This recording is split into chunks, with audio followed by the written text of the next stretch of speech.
Bonjour à tous, donc bonjour YouTube. Aujourd'hui, on va revenir sur un match de la 17e journée de Ligue 1, la dernière journée de la phase aller, avec la défaite de l'Olympique Lyonnais, 2-1 sur la pelouse du Stade Brestois. Donc défaite 2-1, but de Camara et d'Ajorc, début de match très compliqué pour les Lyonnais, face à un but de Verretou et deuxième mi-temps assez fermé où finalement personne n'a réussi à revenir. Si on se penche rapidement sur les statistiques, l'OL s'impose au XG, mais l'OL a surtout payé son entame de match très compliqué. Ce qui va nous intéresser surtout dans cette vidéo, c'est ce qui se passe dans l'affrontement entre les Lyonnais, tout simplement, et les Brestois, dans ce qui se passe au milieu de terrain. Parce que côté Lyonnais, donc on avait un 4-1-4-1, avec Perry dans les buts, Tagliafico, Niakate, Kaletachar, Mata, Tessman, Tolisso, Verretou dans le cœur du jeu, Cherki à droite, Fofana à gauche, Lacazette en pointe. Et donc côté Brestois, on avait un milieu en losange, contrairement à ce qui est indiqué là où on nous montre un 4-3-3. En réalité, côté Brestois, on avait un losange avec Bizot, Lala, Chardonnay, Ndiaye et Aïdara en défense. Fernandez qui était en 6. Vous aviez ensuite Magnetti et Camara, avec Camara qui était à droite et pas à gauche. Magnetti qui était à gauche, donc.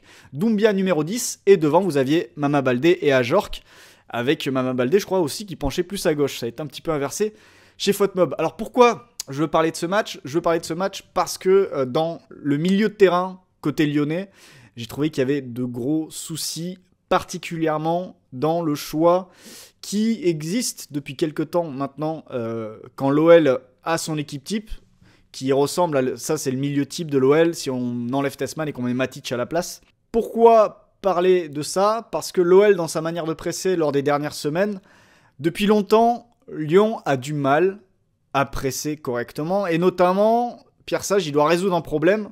C'est le problème de son premier rideau défensif. Le problème, c'est le problème de Lacazette. Lacazette, est-ce qu'il est capable de faire autant d'efforts, autant de courses défensives qu'avant? C'est un souci. Et le problème, c'est avec qui, comment épauler Lacazette dans ces efforts-là. On a déjà vu l'OL, par exemple, avec Cherki Lacazette devant, et de gros problèmes justement d'activité de ce premier rideau défensif. On a eu plusieurs formules comme ça. On a vu parfois Mikotadze Lacazette, ça a été assez rare quand même. Et finalement, lors des dernières semaines avant le mois de novembre, Sage avait l'impression d'avoir trouvé quelque chose avec Tolisso et Verretou.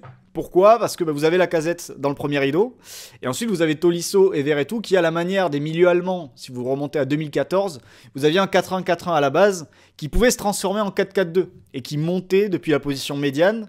On part du bloc médian et on monte et on forme un 4-4-2 en sortant, en allant chercher l'adversaire, avec un des milieux relayeurs qui sort à hauteur de l'attaquant. Voilà.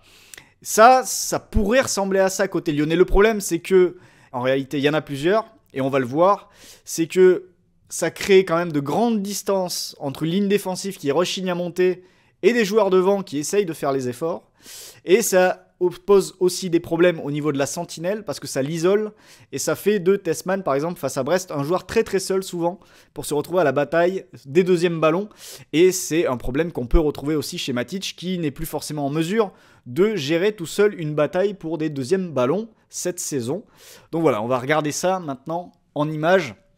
Et on va basculer sur la première séquence du match. Donc, première séquence du match, on a l'OL qui est en position bloc d'attente, on va dire, bloc médian bas, pas complètement bas, mais bloc quand même assez bas.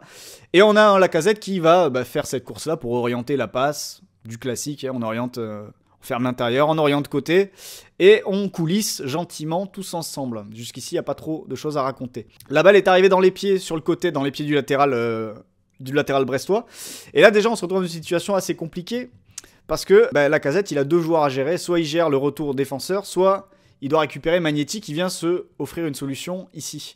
Pourquoi Magnetti est libre? Parce que là, on a Verretou qui, lui, a suivi Kamori Doumbia. Donc, il a suivi le déplacement de Doumbia. Et on a quand même un Tessman qui est très bas à mon goût et qui pourrait peut-être dans une situation pareille, vu qu'il a personne à gérer, se retrouver dans une position alignée avec ses deux autres milieux de terrain pour être en mesure de sortir. S'il y avait cette passe-là, le 6 pourrait sortir. En l'occurrence, là, il est bas.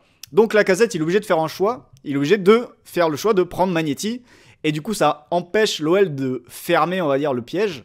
Et ça offre une sortie facile à Brest qui va ressortir la balle en passant par son défenseur central gauche. Donc, on continue. Là, j'ai accéléré un petit peu. J'ai sauté un relais. La balle est ressortie ici. Edmilson Fernandez a décroché, Lacazette va sur lui, Verretou lui est sorti sur Magnetti quand Lacazette a basculé et a changé de côté. Et là on va vers un jeu qui s'oriente à l'opposé, donc Là, Edmilson, il va se tourner, il va se donner la balle à Chardonnay, et c'est Tolisso qui va aller faire cet effort et qui va sortir. Et pendant ce temps-là, vous voyez que Fofana, qui est venu à l'intérieur pour fermer sur Mady Camara au cas où, sur la séquence d'avant, vous le voyez ici, là en bas. Ici, Fofana, il prend déjà l'info pour être prêt à sortir sur Lala qui apporte la largeur. Et en fait, là, il y a un problème, de mon point de vue côté lyonnais, c'est qu'à partir du moment où vous avez Tolisso qui est amené à sortir sur Chardonnay, et vous avez Verretou de l'autre côté aussi qui joue assez haut et qui ressort dès qu'il en a l'occasion, le problème, c'est qu'on se retrouve dans une situation dangereuse qui ne va pas exister ici. C'est que vous vous retrouvez avec un Matic ou un Tessman qui doit aller chercher des joueurs dans cette zone-là. En l'occurrence, ici, il doit aller chercher Mady Camara. Heureusement, Fofana a fait un bon travail de cadrage et il ferme la bonne ligne de passe. Mais moi, je trouve que c'est dangereux de se retrouver dans une situation où vous avez beaucoup, quand même, d'espace et de distance à gérer pour un numéro 6 qui n'est pas forcément le plus mobile. Si on prend Matic, si on prend Tessman, à ce niveau-là, je pense que dans le choix du profil, le choix du joueur en 6, ça peut être un souci. On va le voir d'ailleurs sur d'autres séquences. Là, du coup, la séquence se termine. Un ballon long de ligne de touche. Ajorc, il est contrôlé plus ou moins bien par Niakate, qui, je crois, à ce moment-là, obtient un 6 mètres, alors qu'il y avait peut-être corner ou l'inverse, je sais plus. Toujours est-il que là, c'est pas une situation où c'est gênant pour l'OL. On enchaîne avec le deuxième but de Brest dans ce match, parce que là, ça va être encore plus parlant. Vous avez la ligne de 4 lyonnaise, la ligne défensive. Vous avez Tessman, que j'ai lié avec Cherki et Fofana. Verretou, il va chercher Magnetti qui a décroché. Tolisso, il est sur le numéro 6, donc Edmilson Fernandez.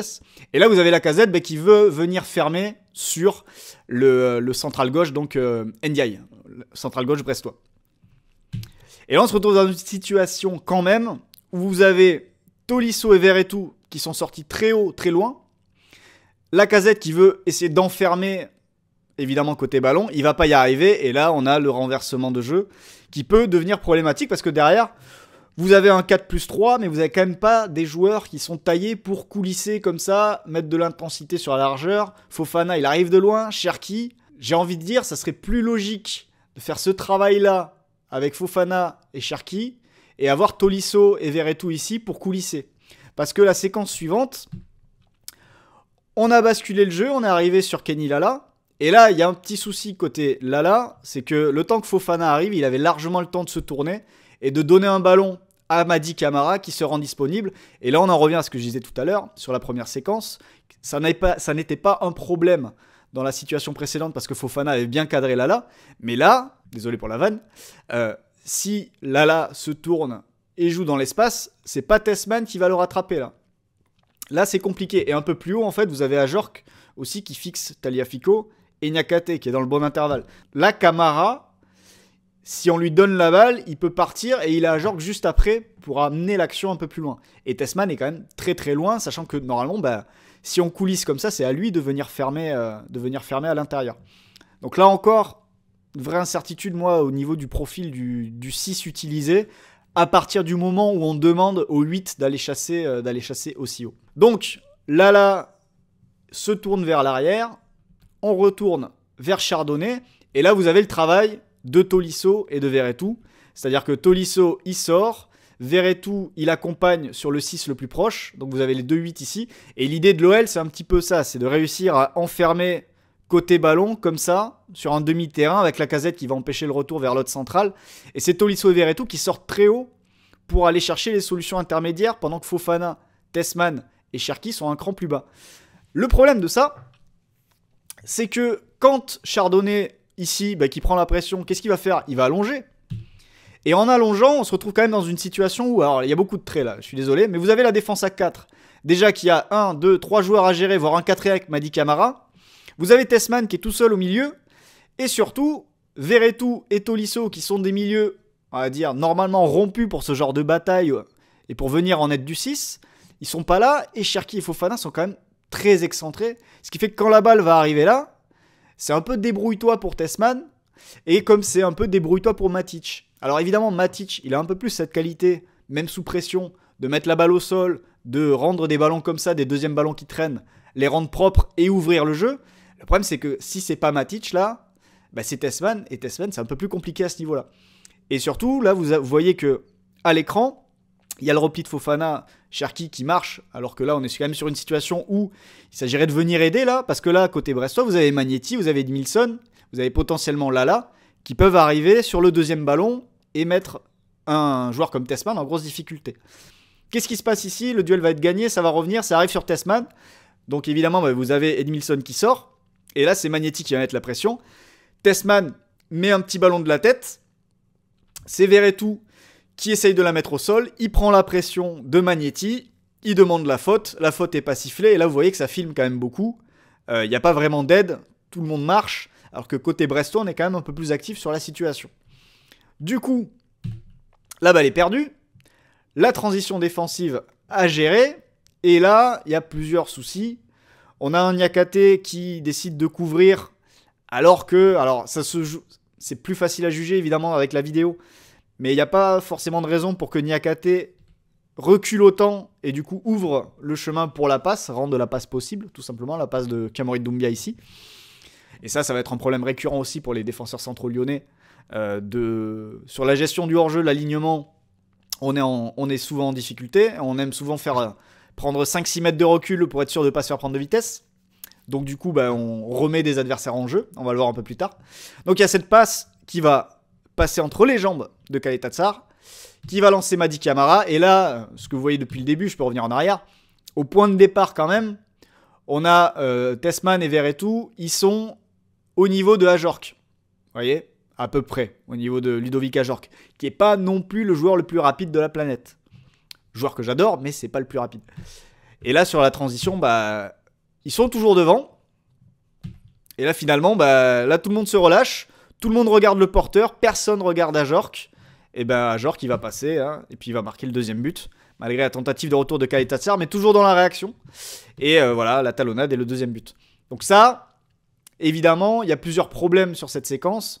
Vous avez le point de départ, ici, le deuxième ballon qui est problématique. Et ensuite, la transition def qui est assez désastreuse à ce niveau-là. Alors, nouvelle séquence, cette fois-ci, on va voir que les adversaires jouent avec ça. Ils savent que en faisant des passes entre eux derrière, ils vont finir par faire sortir Verretou, ils vont finir par faire sortir Tolisso, et potentiellement, ils vont finir par faire sortir Tessman. Ici, là, c'est Kamori Doumbia qui décroche, et Tessman qui le suit. Alors, déjà, il y a un problème de différence de mobilité sur les changements de rythme et sur les changements de direction, et bon, ça, c'est quelque chose. Mais, en fait, ce qui est intéressant sur cette séquence, je ne la mets pas jusqu'au bout parce que c'est ce qui va se passer juste après. C'est au moment de la passe en retrait, là. Au moment de la passe en retrait, regardez, Lala et Kamori Doumbia, ils disent de suite d'allonger. Et donc ça, je pense que, évidemment, ça a été travaillé côté brestois. C'est, on fait sortir les deux milieux, là, Tolisso, Verretou. On les fait sortir. On joue sur la tête, alors là, ça va être la tête de Haïdara. Et ensuite, sur le deuxième ballon, on aura Baldé, on aura Camara. Potentiellement, peut-être s'il était plus près sur cette action, on aurait pu avoir Ajorc. Et on va avoir Kamori Doumbia, par exemple, qui va arriver sur le deuxième ballon et qui va arriver dans le dos de Tessman pour y mettre la pression. Et là, ce qui se passe, c'est un jeu long. Je crois que c'est Haïdara qui met la tête. Et vous voyez la situation. Là, vous avez les 4 défenseurs de l'OL, vous avez Tessman. Mais ensuite, si la balle, par exemple, là, elle est donnée, ça finit sur Kaleta Tsar et la balle va être récupérée par l'OL. Mais si la balle revient dans la zone de Tessman, là, il prend sur le dos forcément la pression de Kamori Doumbia. Et vous voyez que derrière lui, il n'y a pas grand monde pour venir en aide. Et là, vous pouvez avoir un ballon perdu. Et là, j'ai envie de dire aux supporters lyonnais, attention à Saint-Etienne. Parce que donc, j'ai fait il y a quelques temps des vidéos sur la Saint-Etienne. Je vous renvoie vers la chaîne YouTube. Et je dois dire que ce projet de jeu long, deuxième ballon, avec des milieux, avec déjà un milieu en losange comme Brest, et des joueurs très morts de faim sur les deuxièmes ballons, c'est ce que les Stéphanois vont faire jusqu'au mois d'avril où je crois que vous allez les croiser. Et un bloc comme ça, sur un deuxième ballon à gérer, je pense que contre Saint-Etienne, vous risquez d'avoir des soucis. Voilà. Alors, il y a d'autres choses à gérer avant Saint-Etienne, mais gardez-le dans un coin de la tête. Un schéma pareil, si côté Horneland, ça progresse comme ça doit progresser en théorie, vu d'où ça part, ça peut devenir très embêtant de les jouer comme ça. Vous allez le voir à nouveau ici. Donc là, on voit bien les deux lignes, hein, le 4-1-4-1 lyonnais. Et c'est vrai que là, ça va allonger. Et c'est exactement le schéma dont je vous parlais tout à l'heure, c'est que là, ça va jouer long. Il y a un premier ballon qui a été gagné par, je sais plus si c'est Kaleta Tsar, ou en tout cas, la balle, elle est revenue sur Tessman. Et qu'est-ce qui se passe immédiatement? Grosse pression de Mady Camara. Et Tessman se retrouve en difficulté. Il tombe au sol. Et là, l'arbitre siffle une faute. C'est heureux. Je pense qu'il y avait un petit quelque chose. Mais dans d'autres situations, ça aurait pu ne pas être sifflé. Et là, il perd au but et il y a vraiment danger, quoi. Et donc, c'est ce que je vous disais. Contre Montpellier, même problème. Alors, c'est pas les mêmes joueurs. À droite, là, vous avez Nuama. À gauche, vous avez Fofana. Au milieu, je crois que c'était Benrahma, si mes souvenirs sont bons, avec Verretou. Et là, vous avez Matic, qui est tout seul. On est revenu jusqu'à Berthaud. On a fait sortir les deux milieux axiaux. Vous avez Nuama, Fofana.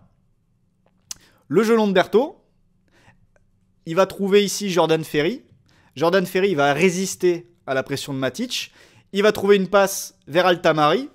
Et là, bah, vous avez éliminé 1, 2, 3, 4, 5, 6 joueurs de l'OL en 2 passes. Une passe du gardien et ensuite la passe de Ferry qui a résisté à la pression.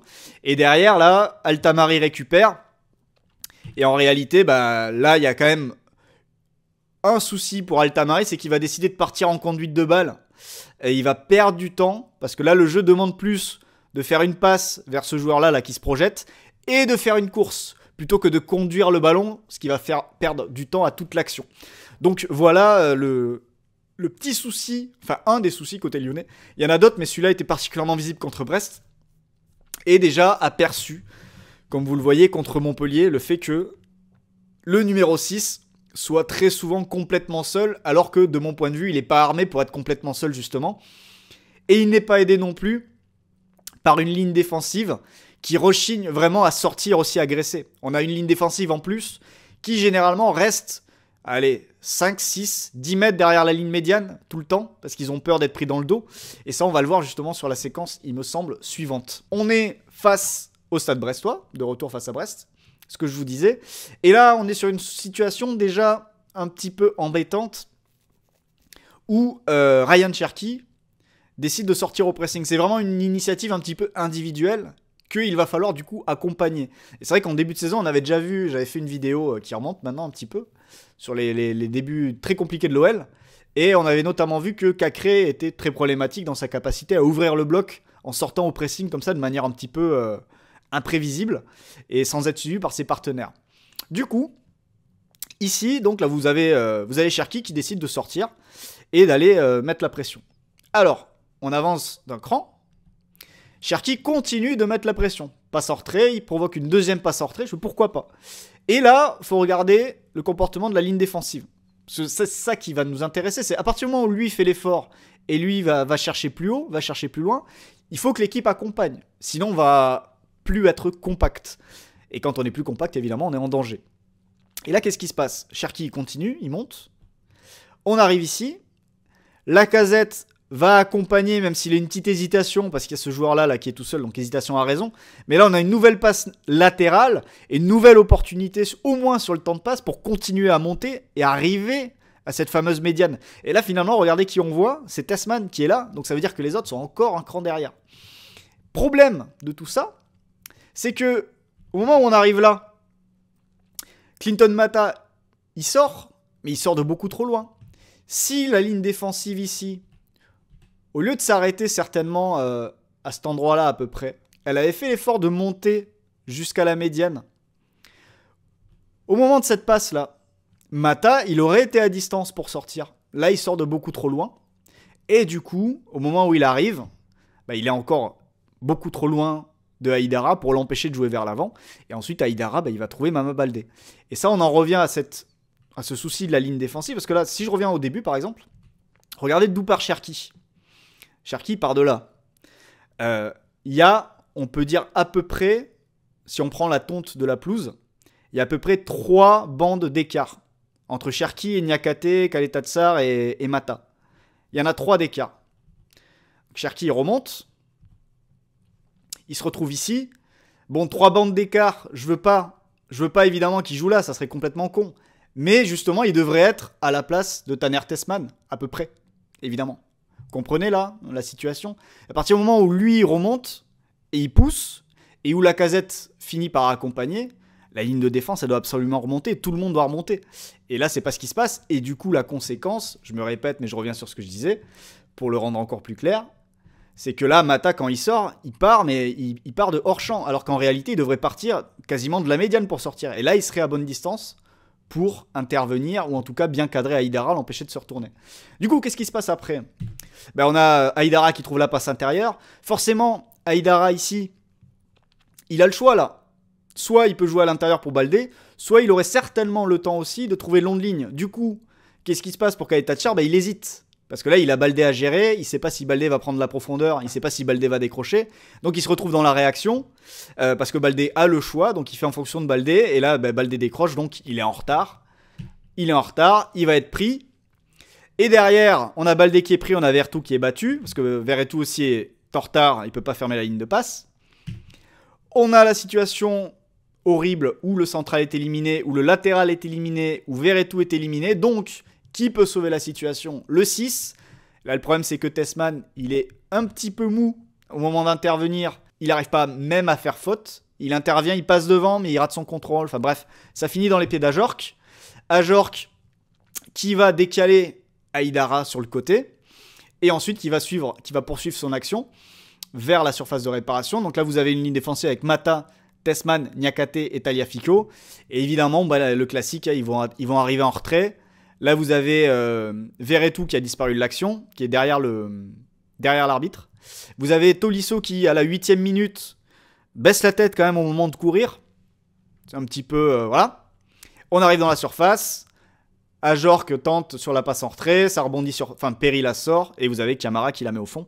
Donc voilà, je trouve que cette action est assez symbolique sur les difficultés de la ligne défensive de l'OL à tenir une ligne défensive haute.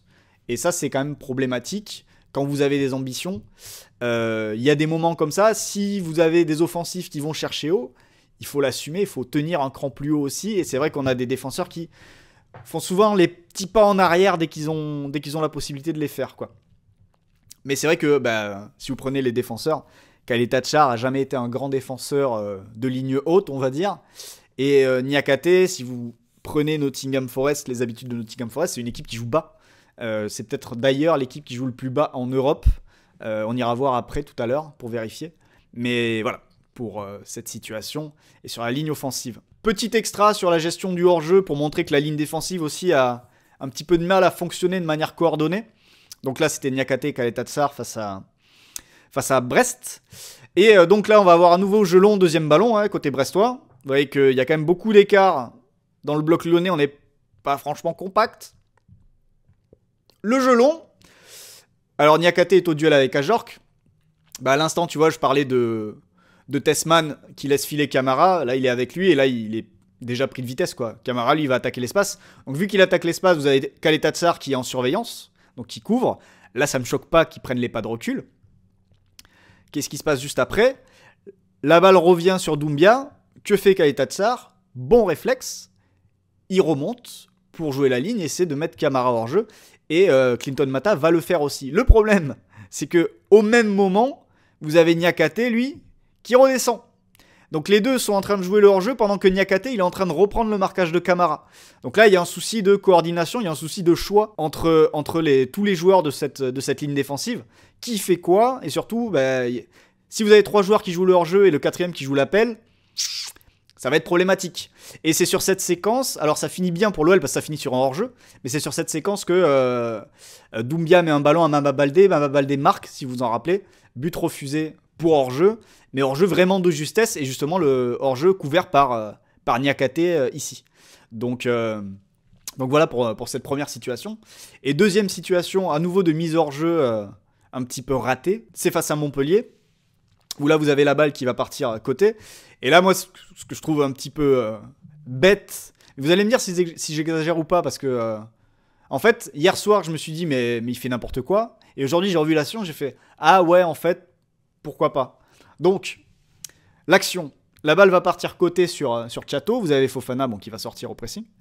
Et là, vous avez la ligne défensive de l'OL. Qu'est-ce qui se passe ici? Vous avez, je ne sais plus qui était à gauche ici, Abner peut-être? Je sais plus, bref, c'est pas important, mais le latéral gauche, il va sortir là. Et vous avez le central gauche qui va sortir aussi. et vous avez Kazri qui est en position de hors-jeu. Je dis bon bah très bien, il est hors-jeu Kazri.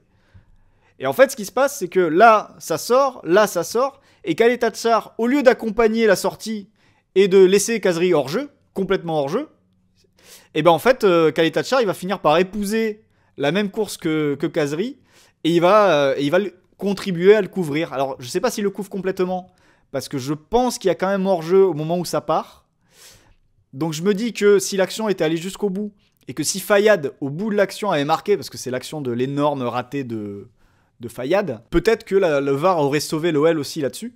Mais je trouve un petit peu idiot à partir du moment où ici ça monte, il y a un mec hors-jeu, mais laisse-le hors-jeu, monte avec ton partenaire, et après c'est au latéral évidemment de faire cet effort-là et de suivre aussi. Je sais pas ce que vous en pensez de cette action d'ailleurs, dites-le moi dans le chat. Mais en tout cas, moi, c'est comme ça que je l'ai vécu.